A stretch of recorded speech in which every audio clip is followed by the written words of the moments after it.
নমস্কার বন্ধুরা, PPD easy কুকিংয়ে আপনাদের সকলকে স্বাগত।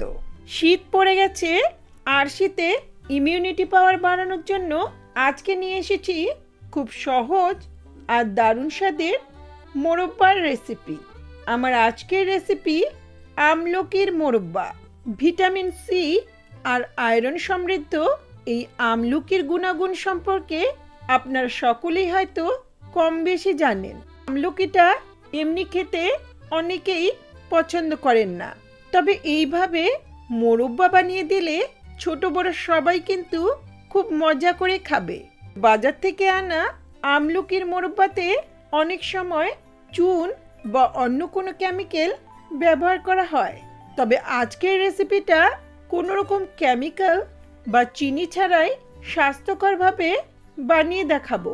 আশা করছি রেসিপিটা আপনাদের ভালো লাগবে। ভালো লাগলে লাইক কমেন্ট শেয়ার করবেন আর চ্যানেলটাকে সাবস্ক্রাইব করে পাশে থাকবেন। রেসিপিটা শুরু করি।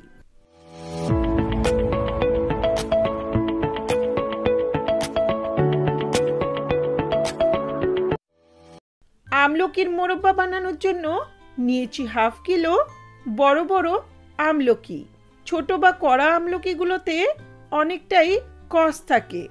আমলকিটা একটু পাকা বা বড় সাইজের হলেই বেশি ভালো হয়। এটা ভালো করে ধুয়ে এটাকে গরম জলে বা স্টিমারে ভাপিয়ে নেব। এখানে আমি একটা বড় সসপ্যানে জল ফুটিয়ে নিয়েছি। এর ওপর এইরকম একটা চালনি বসিয়ে দিচ্ছি।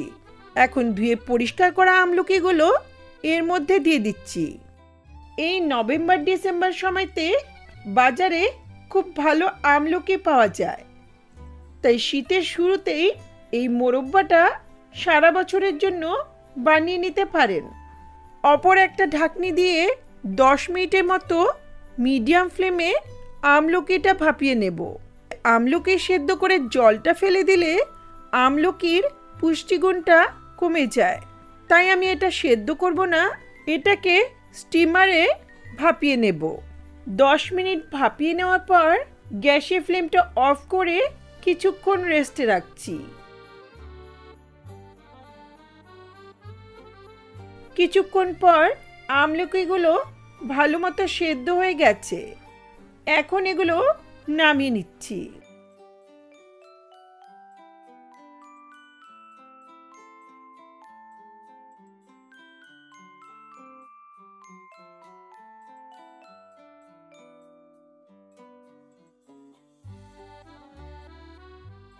এগুলো একটু ঠান্ডা হলে এখন একটা কাঁটা চামচ দিয়ে আমলকির গায়ে ছোট ছোট করে ফুটো করে নেব।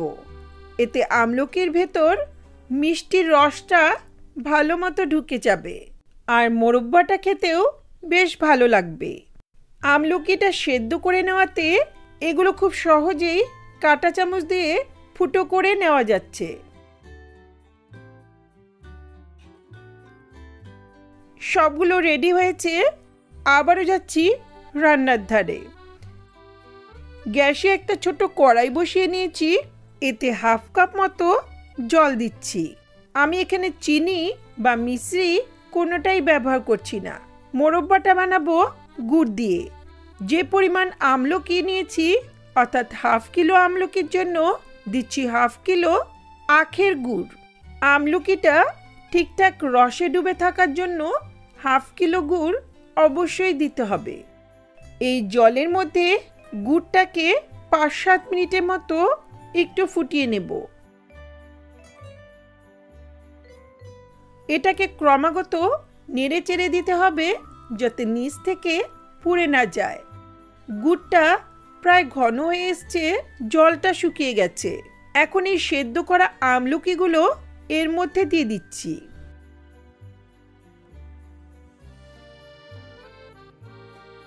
আরও 8-10 মিনিটের মতো মিডিয়াম ফ্লেমে আমলকিটাকে গুড়ের সঙ্গে ফুটিয়ে নেব।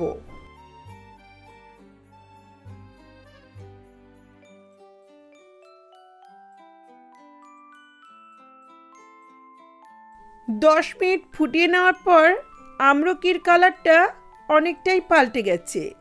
আমলকির ভেতর গুড়ের রসটা ঢুকে গেছে। প্রয়োজন হলে এটা আরও কিছুক্ষণ লো ফ্লেমে গ্যাসের আঁচে বসিয়ে রাখতে পারেন। আরও 5 মিনিট পর রসটা যখন একটু আঠালো হয়ে আসবে তখনই দিচ্ছি 1/4 টিস্পুন এলাচের গুঁড়ো, একটু ঝালঝাল হওয়ার জন্য 1 টিস্পুন গোলমরিচের গুঁড়ো আর 1 টিস্পুনের মতো ভিনিগার। এখানে গোলমরিচের পরিবর্তে চিলি ফ্লেক্স বা লাল লঙ্কার গুঁড়ো দিতে পারেন, আর ভিনিগারের পরিবর্তে একটা অর্ধেক লেবুর রস একটু ছেঁকে নিয়ে দিতে পারেন। লেবুর রস বা ভিনিগার দিলে এই মোরব্বাটা অনেক দিন পর্যন্ত ভালো থাকবে। লেবুর রস দেওয়ার পর গ্যাসের আঁচটা সঙ্গে সঙ্গে বন্ধ করে দিতে হবে। এখানে আমি ভিনিগার দিয়েছি, তাই ভালো করে একটু মিশিয়ে নিয়ে একটু ফুটে উঠলে গ্যাসের ফ্লেমটা বন্ধ করে এটা কিছুক্ষণ রেস্টে রেখে দেব, যাতে আমলকির ভেতর গুড়ের মিষ্টি রসটা ভালো মতো ঢুকে যায়। চাইলে সবশেষে বিট লবণের গুঁড়ো দিতে পারেন। কিছুক্ষণ পর দারুণ স্বাদের আমলকির মোরব্বা সার্ভ করার জন্য রেডি। দেখলেন তো কতটা সহজ এই মোরব্বাটা বানানো। তাই বাজার থেকে কিনে না এনে বাড়িতেই ছোট বড় সবার জন্য এই আমলকির মোরব্বাটা এই রেসিপি ফলো করে নিজের হাতে বানিয়ে নিন। আশা করছি আপনাদের ভালো লাগবে। ভালো লাগলে লাইক কমেন্ট শেয়ার করবেন, আর চ্যানেলটাকে সাবস্ক্রাইব করে পাশে থাকা বেল আইকনটা অবশ্যই প্রেস করবেন, যাতে আমার ভিডিওর নোটিফিকেশনগুলি আপনাদের কাছে সহজেই পৌঁছে যায়। ধন্যবাদ।